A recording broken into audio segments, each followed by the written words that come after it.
House Television Network. The Tamara Scott Show. Tamara has served as the state director for one of America's largest pro-life, pro-family public policy organizations. In 2007, Tamara was named one of America's top 10 most influential kingmakers by the Religion News Association. Tamara has spent years proclaiming and defending the values of a Christian worldview that is the foundation of our constitutional republic. And now, here is your host, Tamara Scott. Hey everybody, welcome and thank you. Thank you for joining us on the Tamara Scott Show. I am Tamara Scott. This is the Tamara Scott Show where we help you live God's Word in today's world when the headlines hit home. I'm coming from the home studio today. I hope everything goes okay. I hope the dog decides to play along as we're on air. But I'm just coming from the home studio. We have a studio full of guests as far as coming from their various locations. Dr. Heidi Klesick, we've had her on the show several times, always incredible information. As you know, when we had her on, I think around October, maybe last summer sometime, when the hearing, I think it was a Commerce hearing, oddly enough, that talked about the ethical treatment in harvesting organs and the concerns of patients not being not showing signs that were conducive to organ harvesting, if you hear what I'm saying. She'd been talking about that, and because we had her on the show scheduled already right about that time, boy, that show really took off and people wanted to know the truth. She's going to join us again today. Her book is called The Brain Death Fallacy, and I think we have a link there if you want to put that up. And then as well, her organization is called Respect Human Life, Respect for Human Life, respectforhumanlife.com. Joining her is also going to be Allie Hopper and Dr. Jared Sadusky. Now, they were on with this show with me just this Monday, thanks to Heidi, talking about the work they do on trafficking in Mexico and in America. And they both started an organization. They're both co-founders and started the organization Guard Against Trafficking, guardagainsttrafficking.org. Now, when we think of trafficking, I think it's very easy to think of sexual trafficking, of trafficking human labor, but I don't think most people think about trafficking people for their parts. So let's have our panel, if we will, join me today. Welcome, all of you.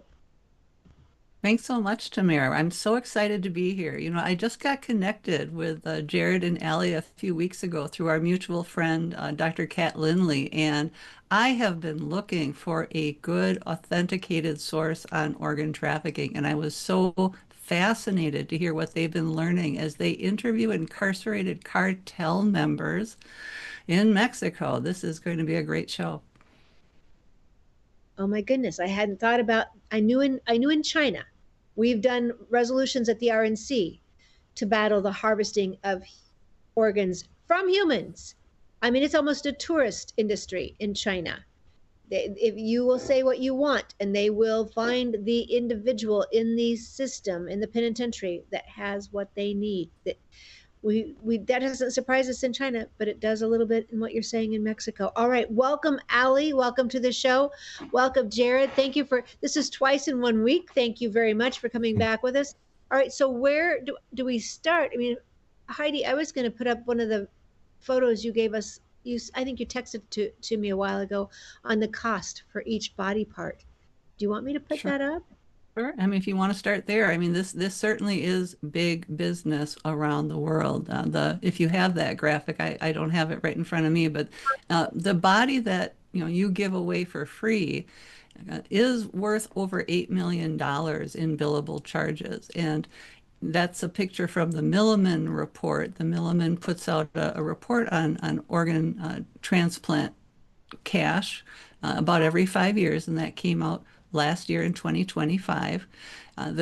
In the U.S., the organ transplantation business runs about over 60 billion per year. But there's another market going on. This is the above board market. This is the part that is on top of the table. But under the table, organ trafficking is a worldwide scourge, victimizing the poor on behalf of wealthy people who want to get their organ and they want to get it now. And so worldwide, about 1 in 5 kidney transplants globally involve organs from trafficked victims. Logan, if you want to pick up that picture that I gave you up showing the organ trafficking in Afghanistan, the headline is horrifying. The headline, this is from The Guardian. It says, "I've already sold my daughters, now my kidney." I mean, this is what happens this story from Afghanistan actually was in the wake of the previous administration's disastrous pullout from Afghanistan, leaving people in desperate circumstances in the wake of that. And these poor women in Afghanistan, there's some cities in Afghanistan that are actually, termed kidney stand because so many people have had to sell a kidney just to get by. A 2021 Interpol study that found that 30% of these traffickers are part of criminal gangs, and 15% of these gangs specialize exclusively in organ trafficking. That's something that Allie and Jared will pick up, I think, on later.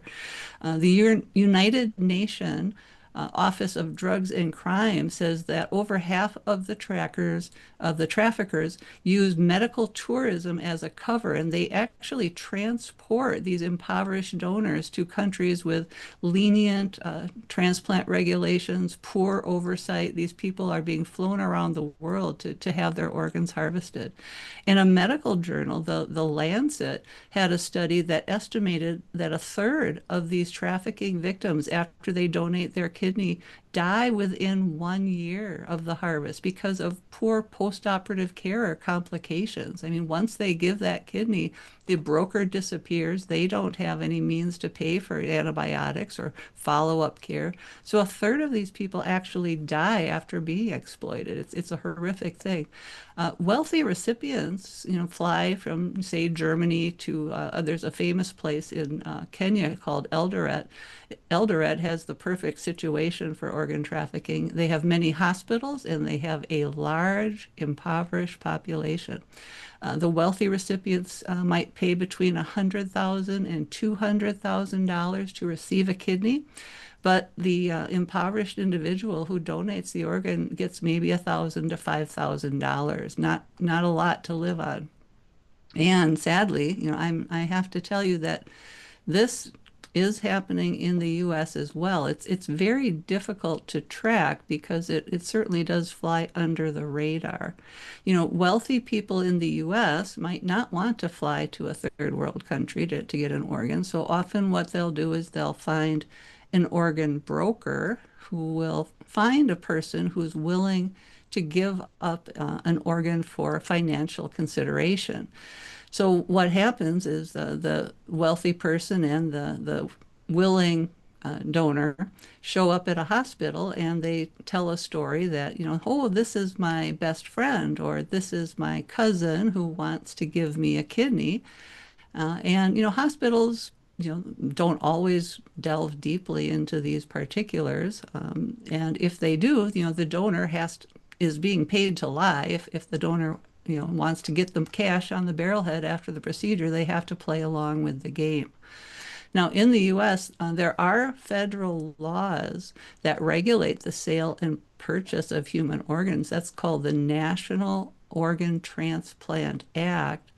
This law does make it a crime to knowingly acquire, receive, or transfer any human organ for money, but again, hard to catch these people. When they are caught, there is a stiff fine and penalty. A person who breaks this law can be fined up to $50,000 or sentenced to 5 years in prison, or both. But again, it's hard to catch these people. Doctors often talk about how they have suspicions when someone comes to them, for follow-up care after a kidney transplant. They might have their suspicions, but, should they refuse to provide care for this person now? I mean, Dr. Thomas Diflo actually testified before Congress about this, about some Chinese transplant recipients that he was asked to provide follow-up care for. He decided, well, this person is a patient like any other and needs care. So they just sort of get absorbed into the system. All right. So for our audience, that was a lot. And you had some great slides there. We got some of them up. I don't know if we had all of them up, but that helps visualize. I'm very visual. That helps bring it home. So if we need to put those up again, please let us know. At this point, let's see, what time is it? We've got 12:13. We've got 2 minutes before we go to break. Heidi, I'm going to let you bring in Allie or Jared, however you want, to the conversation, because you know what their strengths, where they can lend in this conversation. Allie and Jared, I mean, I knew you all were working on trafficking, but I hadn't thought about the organ harvesting part of it. Yeah.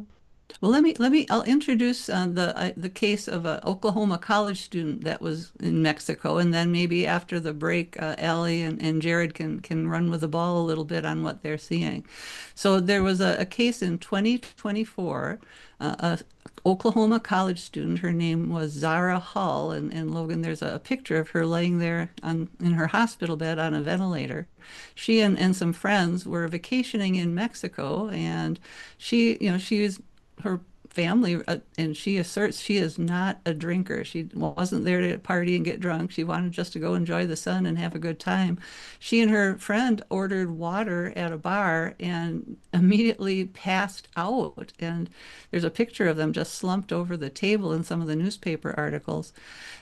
They had to be taken emergently to the hospital. Her boyfriend said he was prohibited from seeing her for quite a bit of time. He had to really fight to get access to her. Finally, they were able to get her transferred back to the US. There was an enormous hospital bill they had to pay in Mexico, and her family went on social media saying that they believe that Zara and her friends may have been targeted through this fentanyl overdose for human trafficking or for organ harvesting.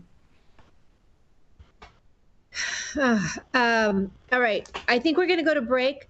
We'll be right back after these messages. We have Allie Harper and Jared Sadowski from Guard Against Trafficking, and then Heidi Klesick, Dr. Heidi Klesick, author of the book Brain Death Fallacy: Respect for Human Life is the website.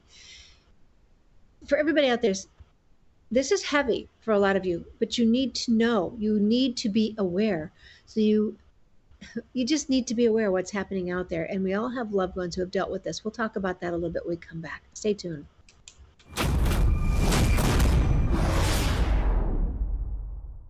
News is moving faster than ever, and so are we. Worldview Tube brings you 24/7 live stream coverage and now real-time alerts when it matters most. Once you have the Worldview Tube app installed, exit the app and navigate your way to Settings. In Settings, locate the tab labeled Notifications. Select the Notifications tab. Scroll down until you locate the Worldview Tube app icon. Select the tab, and here you can turn on and customize your notification experience for the Worldview Tube app. News doesn't wait, and neither should you. Turn on push notifications to stay informed. Every headline as it happens. I need to tell you about our Bella Grace. The slender little sachet has the elixir with the collagen, astaxanthin, and cat's claw. In 2022, got an award for helping with cognitive function, and in 2023 in the sports arena for active ingredients, nutrition, and format. But the best is what we hear from so many of you. You have noticed better joint health, improved mobility, less eye strain and fatigue, helping with computer vision syndrome, visual acuity, depth perception, alleviating dry eyes, but also helping with your immunity, your stress management, endurance, less fatigue overall, not just eye fatigue, muscle recovery, mental clarity, focus, and gut health. Then there's the fun list. The firmer, smoother skin texture, fewer fine lines and wrinkles, improved skin elasticity, decreased age spots, more even skin tone, improved skin hydration, reduced oxidative stress, healthier nails, less cellulite, hair health, better sleep. Who wouldn't want any of those? Call them beauty items if you wish, but who doesn't want to feel a little bit better or more confident when you're going to present in the public square, when you're going to speak at a city council?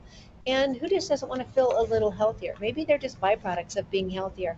More information at tamara.bellagraceglobal.com, tamara.bellagraceglobal.com. All right. I am joined by Dr. Heidi Klesick, by Ali Hopper, by Jared Sadowski. We're talking about human trafficking. And I said right before the break, many of you know family members or someone who has had some connection with organ plants transplantation, which is a little bit different than just the harvesting we're talking about or the trafficking of it. But Heidi, we're going to go back to you. Okay, so a few weeks ago, I was contacted by Allie and Jared, and I was really excited because a lot of these stories, people email me, funny videos from the internet or stories that I'm not able to validate in any way, and so I never share anything that I don't find absolutely 100% backed up by facts, but I was so happy to meet Allie and Jared because they have those sorts of facts, and I'm going to let them share, what they were telling me in relation to their work in trafficking, which lately has opened up the idea that Mexico is heavily involved in the trafficking, not just of labor or sex, but of organs. All right. Go ahead, Ali? Jared. You want to kick us off? Sure. So to provide some background context of kind of why Allie and I are here. So we lead a nonprofit human trafficking organization. And a lot of our focus is across the United States, but it's also globally. In the last year, we've spent time in Thailand, India, Indonesia, certainly Mexico, South America, Central America, doing this work. And one trend that we're seeing over and over and over again is organ harvesting. The way that Allie and I do our research is a little different. We do field research that involves going into different prisons from the United States to different prisons around the world. And we interview those that are there for trafficking. And one of the things we're going to talk about is we did several interviews with a Jalisco New Generation cartel member that was in fact an organ harvester. And so we're going to get into kind of what he explained to us as somebody who has been in the room witnessing these sort of things.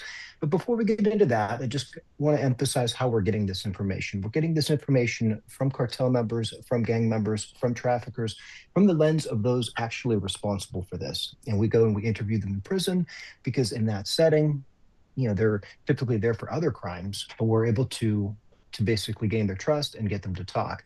So before I turn it over to Allie, the first case of organ trafficking that we came across involved an individual called Turco, which Turco is a Spanish name for criminal, and that's his nickname. And what he does is he goes into drug houses, into migrant camps, and he compels the families of children. He's a juvenile organ harvester.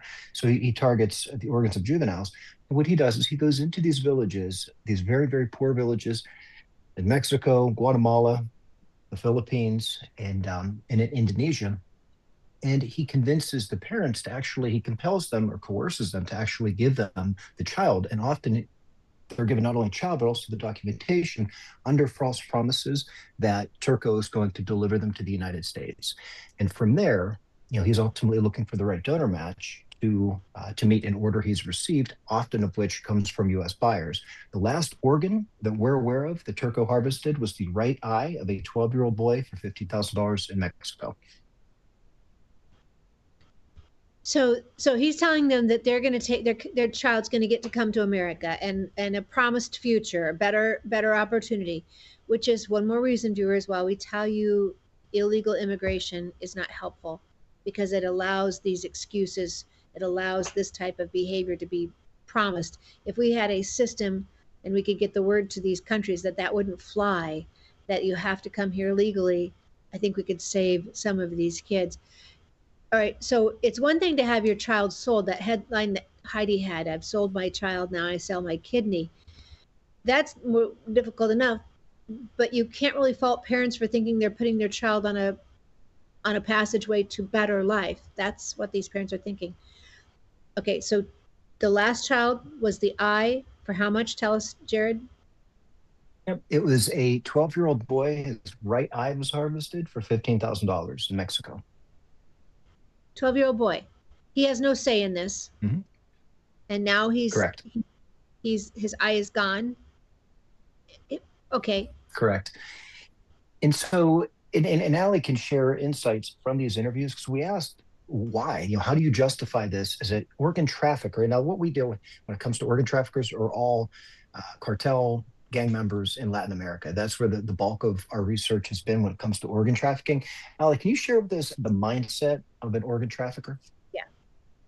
Yeah, so I think it's important to note that when we go into these interviews, especially when they're in Central and South America, that we understand that we're not immediately getting the information. This takes a very long, extensive process to be able to build a rapport with these people, right? And so it's not like the person we're speaking to immediately volunteered and told us that he was an organ harvester and the graphic details of what his job and his family's job entailed. So it's important to note that this is a series of conversations over a extended period of time.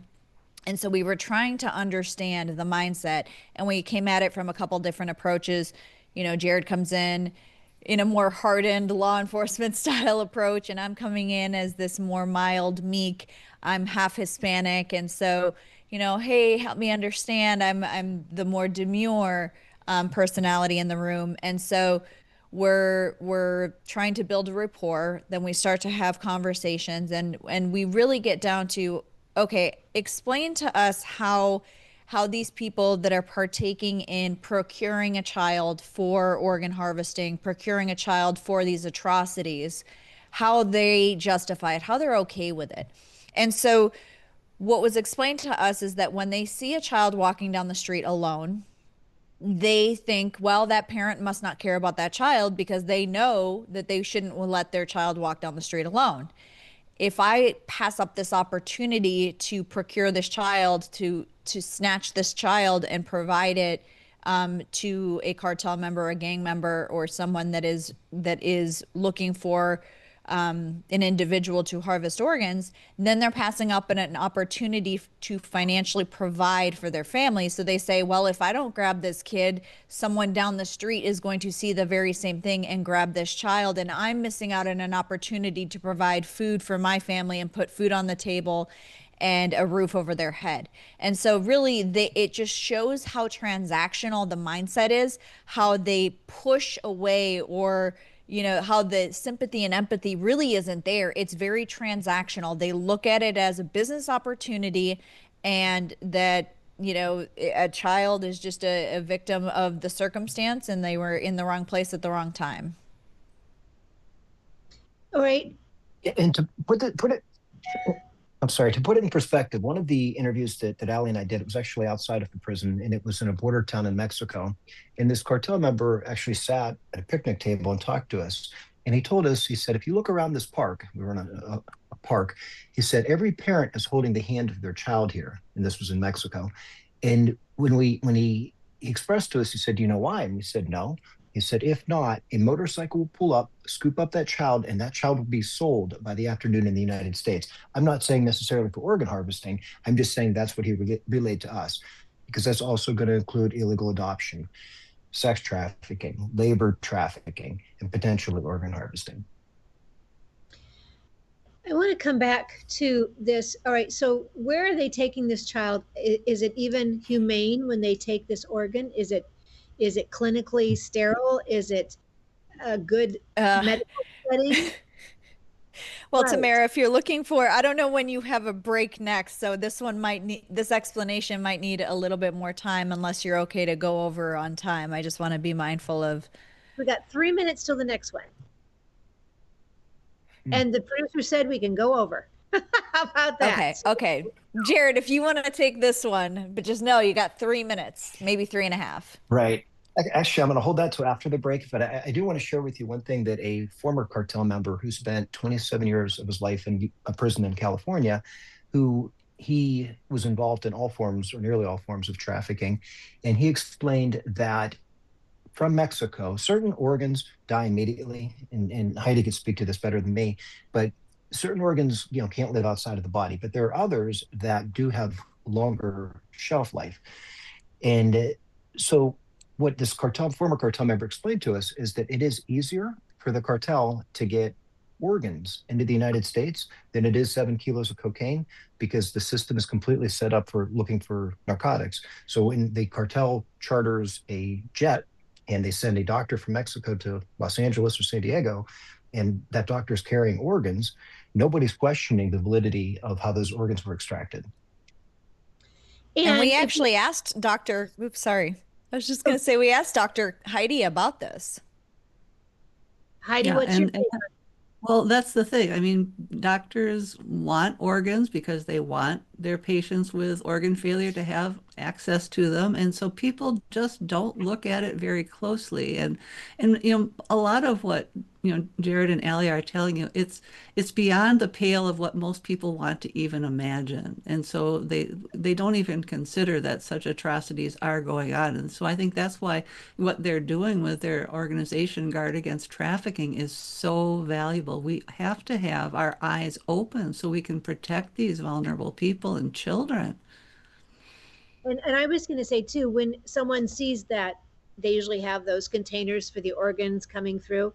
Your border agents, all of those folks are probably going to give it passage without question because time is of the essence. And so they probably think they're being respectful and they probably think they're trying to help save someone's life and they have no idea of the background of how this organ has been obtained. All right, so we are going to go to break. I am talking with Jared Sadelsky, Allie Hopper from Guard Against Trafficking, Dr. Heidi Klesick from Respect for Human Life, and her book is The Brain Death Fallacy. We're talking about trafficking as an industry, trafficking body parts as an industry, involuntarily. I think that will surprise most of you as well. We'll be right back. Stay tuned.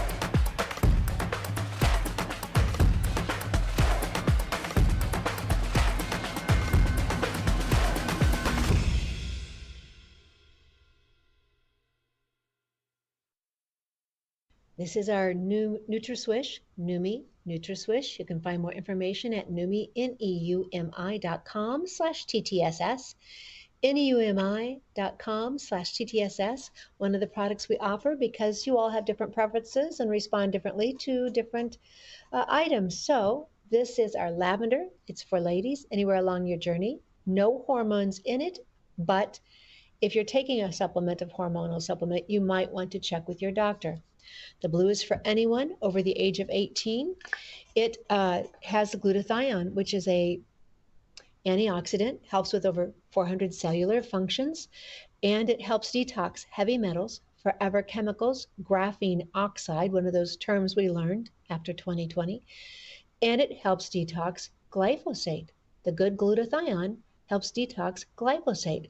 Glyphosate is found in ag chemicals or lawn chemicals, and some are very concerned about possible links to cancers, HPVs, and diabetes. But the blue bottle, the glutathione, helps detox heavy metals, forever chemicals, graphene oxide, and glyphosate. Then there's the mango colored bottle you see on your screen. Numi Neuro helps with your mind, your memory, and your focus. Now, again, after 2020, we heard something about brain fog, a term we'd not heard before.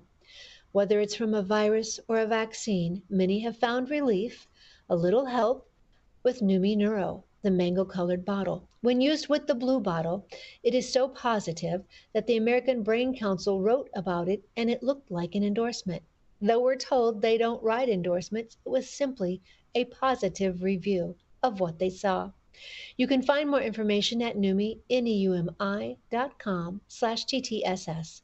neumi.com/TTSS for the Tamara Scott Show. Why? Because we want you feeling your best. And when you use that TTSS link, you help us be our best. All right. Talking with, excuse me, Jared Sadelsky, Allie Hopper, Heidi Klesick. We're talking about the trafficking of body parts, human beings, body parts. Jared, you were going to explain to us when we came back from break whether or not what the conditions are like when we're talking about this. And to everybody out there thinking it's third world, this doesn't happen here. Remind us when you're done. Remind us the demand. comes from here. So go ahead. Right. So in several interviews that Al and I conducted, usually the people that we interview in prison are part of a rehabilitation program, and we make speaking to us as part of the rehabilitation. This individual was different. We were able to reach him through his ego, and he is a current cartel member in southern Mexico. And interestingly, he's there for arms trafficking. And so that was what drew our attention, because any form of trafficking, we wanted to interview them. And in our interviews, which went on for days and hours and days, he ultimately opened up about organ harvesting. He actually asked us, he said, what do you guys know about it? And we said, well, not near enough. He explained that American buyers go to a tourist town in the Yucatan of Mexico, and it is known for medical tourism. He said the problem is when people go there for organ transplants, they don't realize where the organs are coming from. He said that they'll receive an order for a specific body part, and they'll go out and they'll use children to lure other children away from parks, schools, guardians, for the purpose of taking that child, kidnapping that child, to see if that child would be a donor match. And he explained that they go through this process until they find the right donor. And he went on to explain to us about the conditions in which they harvest the organs. They harvest organs in veterinary clinics in this tourist town. He said that it's typically after hours, and he said that they compel doctors to extract the organs. They tell the recipient that this adult or child died in a car accident. It's the family's wish that this person have their organs donated, and it's living on their legacy. And that's how they coerce people into taking these organs. And he explained the process of watching an actual liver taken out of a human being. And he's no doctor. I doubt he could read and write.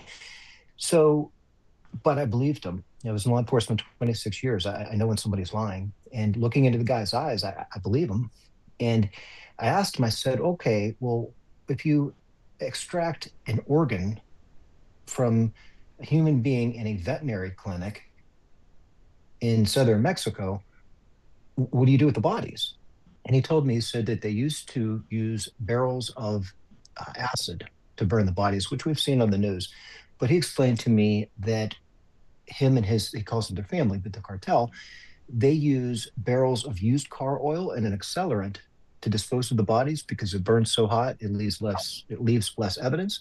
When Allie and I asked him, well, how many bodies have you seen burned from victims who have had their organs extracted?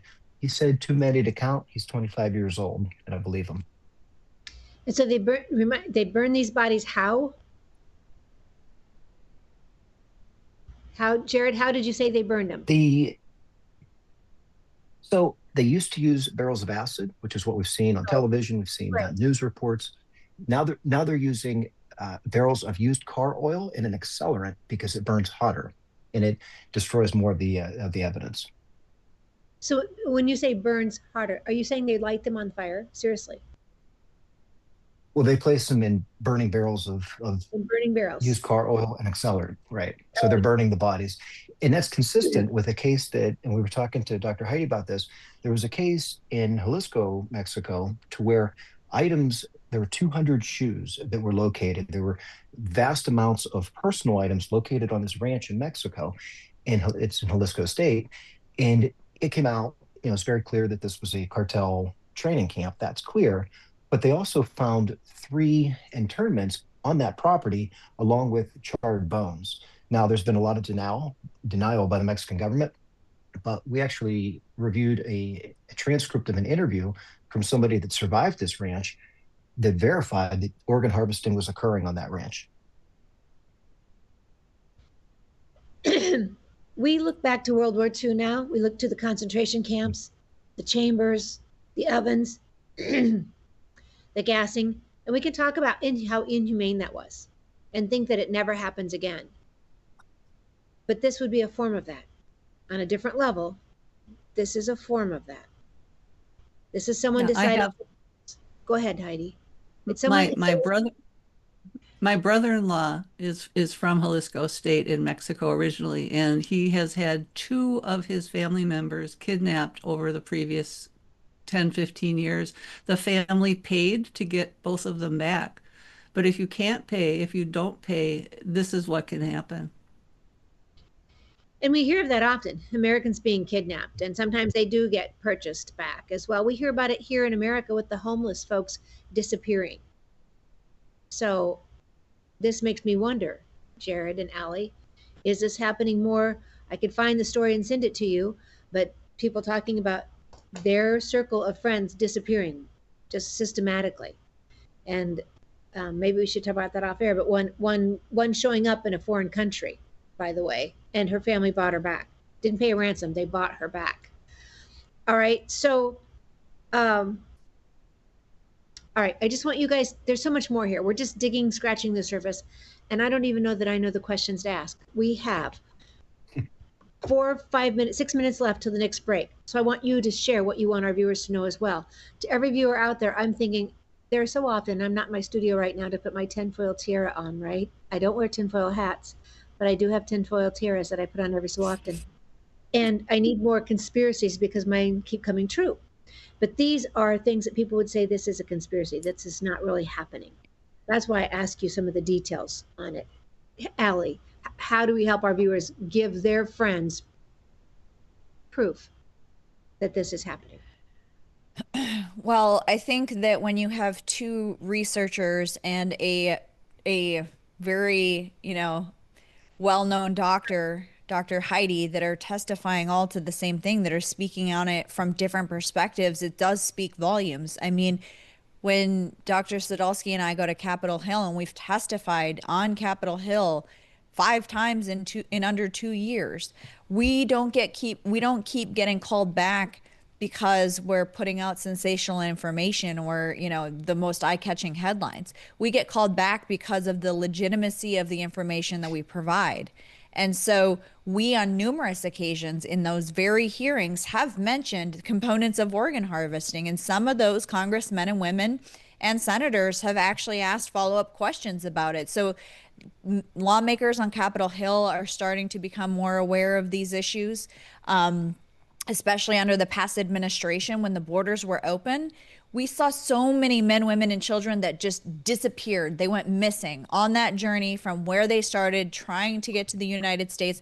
We don't even know how many crossed into the country, never mind how many perished on the way there. Were they perished by, brutalization, assault, murder?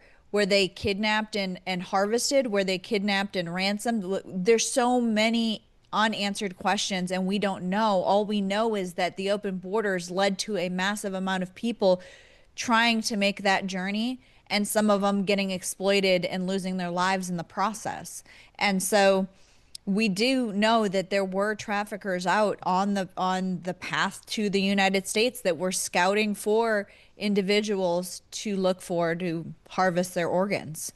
But to Heidi's story that she had mentioned earlier about that student, that young woman from Oklahoma, we have heard from these traffickers that they do seek out children or men and women that look like they're from first or second world countries, Americans, Europeans, and some of those other countries, because they perceive those organs as a lot healthier. Those people are a lot healthier. And so they think that they can get more money by procuring organs from those individuals. So I think it's also important to note that there are targets on specific people based on how they look because of the perceived value of the cleanliness of their organs.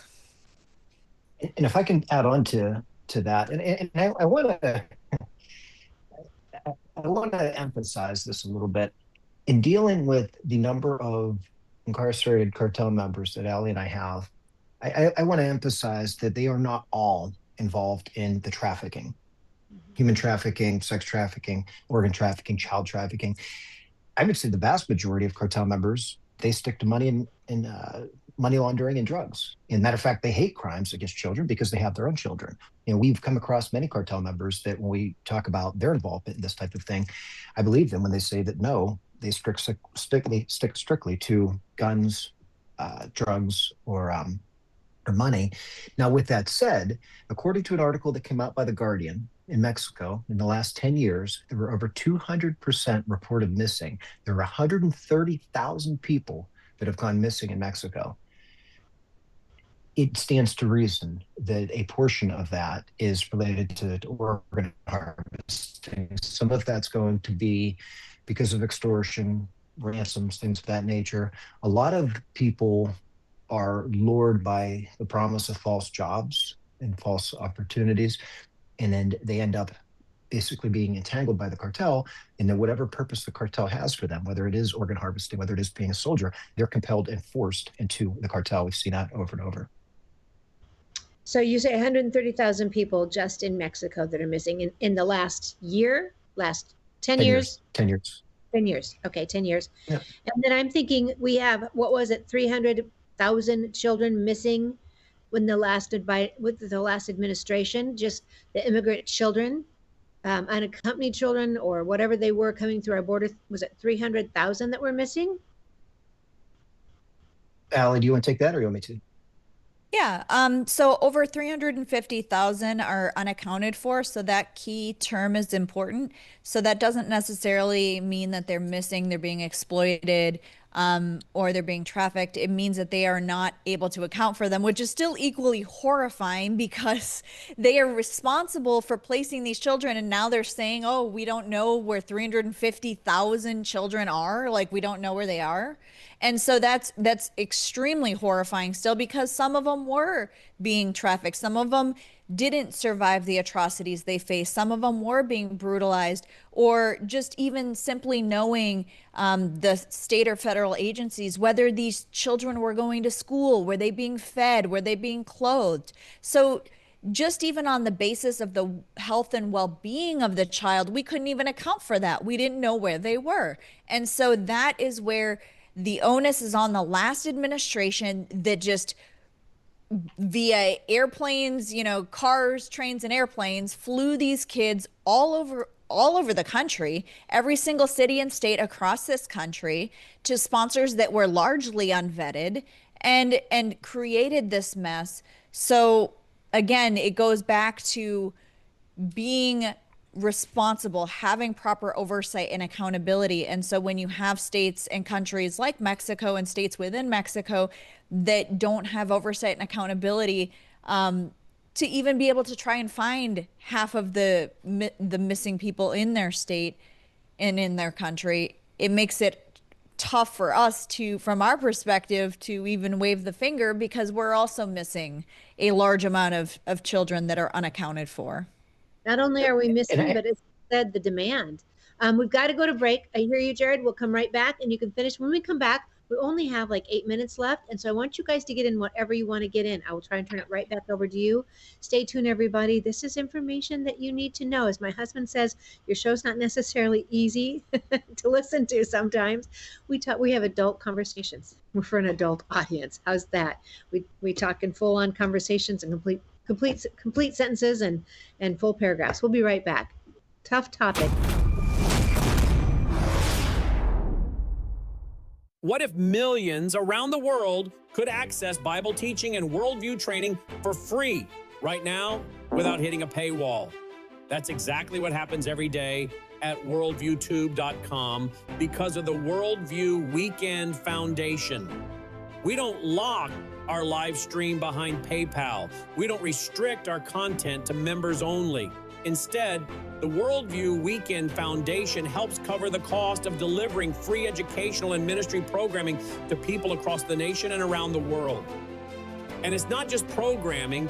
My Sunday night church service, where I taught verse by verse through Revelation for 18 months, and now I am teaching through the book of Daniel, is made possible through the support of our church, Worldview Weekend Foundation.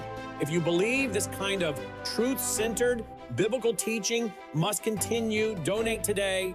Go now to worldviewfoundation.com. You'll also find our mailing address and phone number there if you'd rather give by phone or mail. That's worldviewfoundation.com. Thank you. I'm talking with Dr. Heidi Klesick, Allie Hopper, and Jared Saldusky. Let's bring them all back on the screen. We're talking about trafficking, not just trafficking of human labor or trafficking, sexually trafficking individuals, which is gruesome and horrible and difficult enough.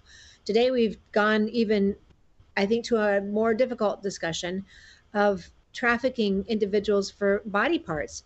To hear that we're trafficking children, you guys, children, I mean, we all get that somewhere under the table this is happening, but the vast numbers of children, can their body parts be used for adults? Is there that much of a demand for children, or what? Help me out here. Yeah, I can take that. So you might have seen the hot mic moment with the presidents of China and North Korea talking about how we're all going to live to be 105. Well, that was sort of their plan, that they're going to be taking these juvenile organs that are in great healthy shape and just continue to replace all their parts and hope to live forever. So there is an interest in that. In China, that's a whole another topic. I mean, that's essentially state-sponsored organ trafficking at an enormous level. Chinese parents recently, it came to my attention, are withholding their children from going to school because in school, the Chinese children are compelled to give blood samples now, and Chinese children have been going missing. So yes, these juvenile organs, from grade schoolers, middle schoolers, high schoolers, are being looked at. Wow. Think that through, parents, that blood samples, and don't think it can't happen here, and don't think they're not tracking your child. We've talked about social emotional learning and the data collection they're doing on your kids at school. Don't think that they're not gathering what they need here subtly as they can. And they've already offered to bring the medical mobile to your school. So again, we tell you that should not happen. Don't let it happen. Allie, Jared, whatever point you want to bring into this discussion. Yeah, I just wanted to Go ahead, Jared. I just wanted to add, because for me, for years, I'd heard about these children coming to the border, and I didn't fully understand what that was about. Why a child that would come to the border without anyone, an adult, a guardian, anyone. I heard it on the news. I just didn't really believe it. Well, when Allie and I were on the border at the height of the Biden-Harris open borders, and what we saw was horrifying. We went into a shelter, and I briefly spoke about this on Monday on your show. Every migrant that we had spoken to in this shelter in Texas had been exploited by the cartel in some way. And there was a mother who, again, refused to let her child out of her arms. And when we asked, well, why? Your child is safe here with the other children. The mother explained to the staff that that the mother not only had all of her belongings stolen by the cartel, but the other two children she started the voyage with because she had no money for bribes. And so when we learned that the cartels are now stealing these kids, we asked why. So we went back to prison in Latin America, and we asked those responsible for this. And they explained there is such a market for children in the United States that the cartels have gotten wise to, when the border was open, that they could kidnap these children and sell them in the United States. And we saw it with our own eyes. We've been on the border watching these children coming over the hill from Mexico. And when we've asked them, well, where are you going in the United States? They say that the bad man that brought them to the border, referring to the smuggler, gave them a piece of paper with the name and phone number of who they are to request the authorities to be sent to. And under the last administration, those children were blindly sent, and some of which were placed in the hands of traffickers. And we've seen it, we've documented it, and we've testified before the Congress and Senate on it. Okay, Allie, thank you, Jared. Thank you so much. We've got 3 minutes left, right? So Allie, or any of you who want to add in, tell us what we can do. What action item can we do? Is it call legislators, congressional members? Heidi, go ahead. Let me tell you a happy story to conclude with. So in 2023, if you want to put up the picture, Logan, of the Nigerian senator, a Nigerian senator and his wife abducted a street vendor from Lagos City in Nigeria, well, we'll call him Daniel, though that's not his name. Daniel was told that he was going to be given a great job opportunity in England and that he had to give a blood sample in order to get his visa. And they put him on the plane and confiscated his passport. He was taken to the Royal Free Hospital, and when doctors spoke to him about the risks of surgery, he was sort of confused. And so, the doctors sent him away but didn't report this problem. He later overheard plans to take him back to Nigeria to remove his kidney and made his escape. The poor man lived rough on the streets of London for 2 or 3 days until he finally found a police station and reported his problem and his story. Thankfully, the English took this very seriously, and the senator, the senator's wife, and the middleman were all convicted under England's slavery laws, believe it or not. The senator got 8 years, his wife got 4 years, and the middleman got 10 years in prison. So you can have these people brought to justice. So I would encourage, just raising the awareness is important, and we need to have our eyes and ears open to know this happens so we can make a stink about it. And I don't know if we got that photo up on the screen, but I will try and put it up on the Tamara Scott Show page for others. I did, and I was amazed at how quickly he could run. I think I saw a video, how quickly he could run for the shape that he was in. All right, so you talked about laws that in England they could bring him to justice. I don't know if our states have these types of laws. And again, it's going to be something we think that's not necessary, but is it necessary, and what should we be looking at? So yes, we do have laws. The National Organ Transplant Act has a law making it illegal to buy or sell a human organ. There are penalties for it, up to $50,000, 5 years in prison, or both. The problem is to actually bring these people to the attention of the law. Okay. All right. So before we go out, anything else any of you want to say? I'll give you 30 seconds each. I just wanted to thank you, Tamara, because this is a tough subject, and thank Dr. Heidi for being outspoken about this. It is a tough subject, but where the darkness is, we need to shine a light on it. And it's not going to go away until we start talking about it and arm ourselves against this danger. And so I really appreciate you bringing this conversation to your listeners and being willing to speak on it, because it's not an easy topic, but it must be discussed. Thank you. Thank you, Allie. Thank you for that. Jared? Yep, and I echo the same thing that Allie said. I encourage everybody to go out and read Dr. Heidi's book. And for information on the work that Allie and I do, you can support us. You can learn more about us at guardagainsttrafficking.org. Thank you. Thank you, Heidi. Yes, thank you so much, Tamara. I really appreciate you shining the light on this. And I'm so excited that Jared and Allie are doing this work, and they are documenting it, and they're doing it the right way. They're bringing this factual information for people to be able to understand and act on. It's a wonderful gift. So thank you for what you do. Well, thank you for all coming on air with me, but I would not have this but for you in the field doing the difficult work, all three of you. Thank you. God has gifted you in this ability, but thank you. And to our viewers, please keep all of them in your prayers. What we're talking about is hard to discuss. Imagine being the one to find it, to investigate it, to realize what you're dealing with. So pray over them, pray over the work that they do, and pray that renewing of the minds each morning, that the Holy Spirit would just bless them and refresh them each morning, and then provide for their work, each and every one of them. It is a tough topic, as we discussed, but if we don't tackle it, we can't correct it. That's what we have to be willing to do. We're willing to take that on this show, and I'm thankful to be able to do that on www.tv.com every day. My thanks to my guest as we tell you to live boldly, love better, laugh bigger, be encouraged, and never be complacent.